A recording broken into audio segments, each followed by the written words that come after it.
Price the Lord. ஹalleluya. இன்று நம் ஆண்டவராகிய இயேசு கிறிஸ்து நமக்கு தருகின்ற இறைவார்த்தை யோனாவின் புஸ்தகம் 2ஆம் அதிகாரம் 2வது வசனம்.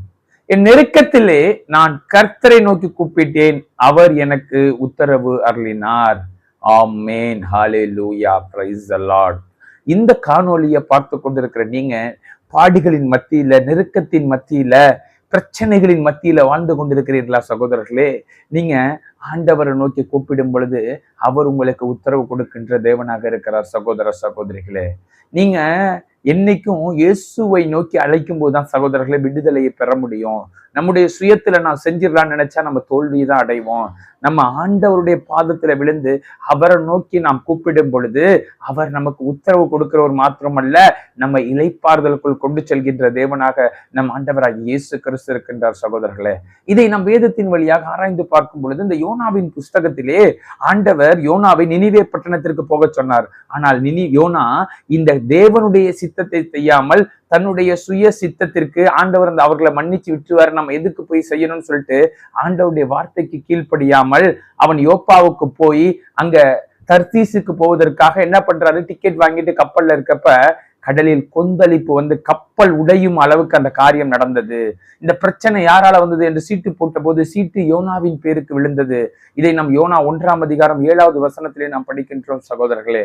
ஆக பிறகு யோனாவை அந்த கடலிலே போட்ட பிறகு மீனின் வயிற்றுக்குள் யோனா சென்ற பிறகு இந்த யோனா 2ஆம் அதிகாரத்திலே யோனா கர்த்தரை நோக்கி விண்ணப்பம் பண்ணின போது சொன்ன வார்த்தை தான் இந்த வார்த்தை, என் நெருக்கத்திலே நான் கர்த்தரை நோக்கி கூப்பிட்டேன், அவர் எனக்கு உத்தரவு அருளினார் என்று. நீங்கள் இங்கே பார்க்கும் பொழுது மீனின் வயிற்றுக்குள் யோனா போன போது அந்த பாடுகள் தாங்க முடியாமல் மீண்டும் கர்த்தரிடத்திலே வந்து ஆண்டவரிடத்தில் மன்றாடி செபித்த பொழுது ஆண்டவர் மீனுக்கு கட்டளையிட்டதனால் மீன் அவரை கக்கி போட்டது என்று நாம் படிக்கின்றோம். சகோதர சகோதரிகளே, யோனா 2ஆம் அதிகாரம் 9வது வசனத்திலே யோனா சொல்கின்றார், நானோவெனில் துதியின் சத்தத்தோடே உமக்கு பலியிடுவேன், நான் பண்ணின பொருத்தனை உமக்கு நிறைவேற்றுவேன், ரட்சிப்பு கர்த்தருடையது என்று யோனா சொன்ன பொழுது கர்த்தர் மீனுக்கு கட்டளையிட்டார், அது அவனை கக்கி போட்டது. சகோதரர்களே, இந்த காணொலியை பார்த்து கொண்டிருக்கிற நீங்க இன்னைக்கு உங்க சுய சித்தத்துல வாழ்ந்து கொண்டிருக்கிறீர்களா? அதனால நெருக்கத்தின் மத்தியில வாழ்ந்து பிரச்சனையின் மேல் பிரச்சனையில இருக்கிறீர்களா? இந்த யோனா தன் சுய சித்தத்தை செய்தபடினால பிரச்சனையின் மேல் பிரச்சனையில விழுந்தான். அது யோனாவை மட்டும் அல்ல, யோனாவை சுத்தி இருக்கிற எல்லாருக்கும் பிரச்சனை வந்தது.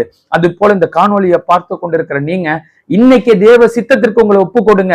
உங்கள் பாடுகளை எல்லாம் நீக்கி உங்களை இளைப்பாறுதலுக்குள் தேவன் கொண்டு செல்வார். நாம் ஜெபிப்போமா?